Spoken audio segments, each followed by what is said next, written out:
Welcome to Kino Quickly, I'm your host, Disco, and today I watched the I think it's the fifth movie in the Marvel Cinematic Universe.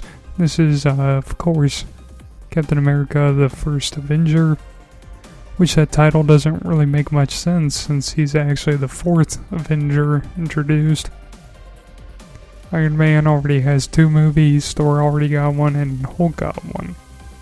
So this takes place in World War II, and Captain America is sent to fight the German soldiers. I was hoping we'd get a sort of tie-in with the Burger King subplot here about the origins of Burger King and its sort of,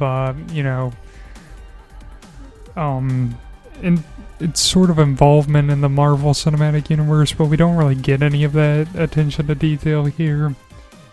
I think most of this is because Burger King hasn't been invented yet, so it just kind of doesn't touch on that. I hope in some of the later movies they do explain sort of the origins of Burger King, but I think they're hoping that the audience already knows a good amount of Burger King history going into these movies, but they don't need to have their hands held throughout.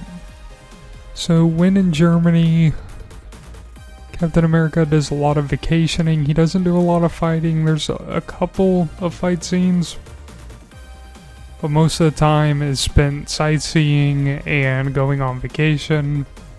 And then this all ends with him fighting a red skeleton man over a glowing rock. I think this movie's pretty alright. I think there's a lot of cool things in it. Captain America has a cool shield. There are cool German bad guys. The red skeleton man's kinda cool.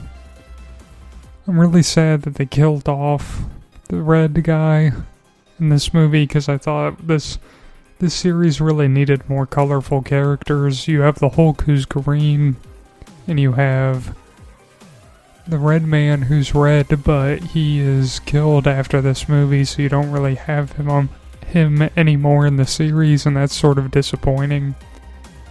This movie also has Tommy Lee Jones, which is an absolute treat to see. He's an amazing actor, and I love him in everything. He really saves this movie from being generic trash to being something that you can show to your parents and they think it's really cool because it has Tommy Lee Jones in it. So I would give this movie a 1 thumb up. I would give it a 1 thumb up, 1 thumb down, but I think Tommy Lee Jones sort of saves a lot of this movie. The vacation scenes are mostly good because it's just relaxing and hanging out with Tommy Lee Jones.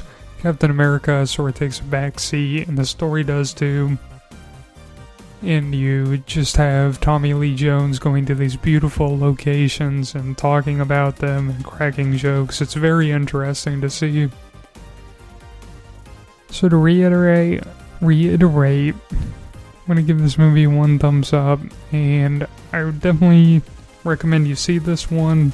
Tommy Lee Jones never disappoints. And I also recommend that you have a nice day, and I recommend Tommy Lee Jones has a nice day if he's listening.